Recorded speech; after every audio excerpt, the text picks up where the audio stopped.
আসসালামু আলাইকুম। আজকে আমাদের কোর্সের 17তম ক্লাস। এই ক্লাসে আলোচনা করা হবে মানসিক রোগ, বিষণ্ণতা, উদ্বেগ, সিজোফ্রেনিয়া। মানসিক রোগ হলো মস্তিষ্কে এমন কিছু অসুস্থতা যা একজন ব্যক্তির চিন্তা, ভাবনা, অনুভূতি, আচরণ এবং অন্যদের সাথে সম্পর্কের প্রভাবিত করে। এই রোগগুলো শারীরিক রোগের মতোই গুরুত্বপূর্ণ এবং চিকিৎসার মাধ্যমে এদের উপশম করা সম্ভব। আজ আমরা 3টি সাধারণ মানসিক রোগ নিয়ে আলোচনা করব: বিষণ্ণতা, উদ্বেগ এবং সিজোফ্রেনিয়া। বিষণ্ণতা হলো একটি মানসিক অবস্থা যেখানে একজন ব্যক্তি দীর্ঘ সময় ধরে দুঃখ, হতাশা, আগ্রহের অভাব এবং শক্তির অভাব অনুভব করে। এটি কেবল মন খারাপ হওয়ার চেয়ে অনেক বেশি গুরুত্বপূর্ণ। বিষণ্ণতার লক্ষণ: দুঃখ, হতাশা বা খালি অনুভব করা। আগে যেসব কাজে আনন্দ পেতেন সেগুলোতে আগ্রহ হারিয়ে ফেলা। ক্লান্তি, শক্তির অভাব, ঘুমের সমস্যা, বেশি ঘুমানো বা ঘুম না আসা। খাওয়ার অভ্যাসে পরিবর্তন: বেশি খাওয়া বা কম খাওয়া। মনোযোগ কমে যাওয়া, সিদ্ধান্ত নিতে সমস্যা হওয়া, নিজেকে দোষী, অপদার্থ বা আশাহীন মনে হওয়া, আত্মহত্যার চিন্তা। উদ্বেগ বা অ্যাংজাইটি। উদ্বেগ হলো অতিরিক্ত চিন্তা, জয় এবং অস্থিরতার অনুভূতি। এটি স্বাভাবিক, কিন্তু যখন এটি দৈনন্দিন জীবনকে ব্যাহত করে তখন এটি একটি মানসিক রোগে পরিণত হয়।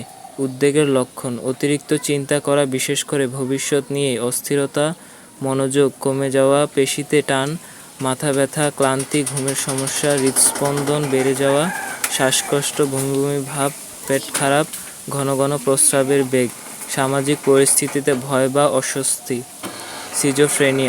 সিজোফ্রেনিয়া হলো একটি জটিল মানসিক রোগ যা একজন ব্যক্তির চিন্তা, ভাবনা, অনুভূতি এবং আচরণকে ব্যাপকভাবে প্রভাবিত করে।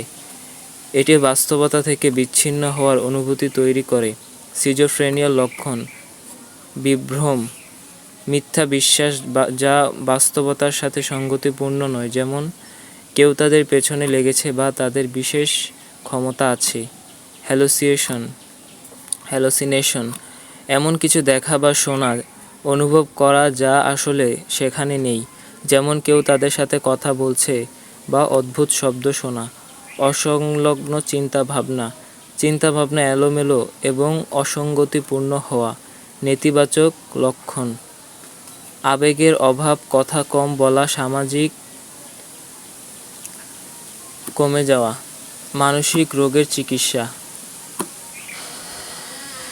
মানসিক রোগের চিকিৎসা বিভিন্ন হতে পারে। এতে থাকতে পারে মনোরোগ চিকিৎসা, একজন প্রশিক্ষিত থেরাপিস্টের সাথে কথা বলে সমস্যাগুলো সমাধান করা। ঔষধ: মস্তিষ্কের রাসায়নিক ভারসাম্য পুনরুত্থান করতে ঔষধ ব্যবহার করা। সামাজিক সহায়তা, সোশ্যাল সাপোর্ট, পরিবার, বন্ধু এবং সম্প্রদায়ের সহায়তা নেওয়া গুরুত্বপূর্ণ। যদি আপনি মনে করেন যে আপনি বা আপনার পরিচিত কেউ মানসিক রোগে ভুগছেন, তাহলে দয়া করে একজন ডক্টর বা মানসিক স্বাস্থ্য বিশেষজ্ঞের সাথে যোগাযোগ করুন। সঠিক চিকিৎসা এবং সহায়তার মাধ্যমে মানসিক রোগ থেকে মুক্তি পাওয়া সম্ভব।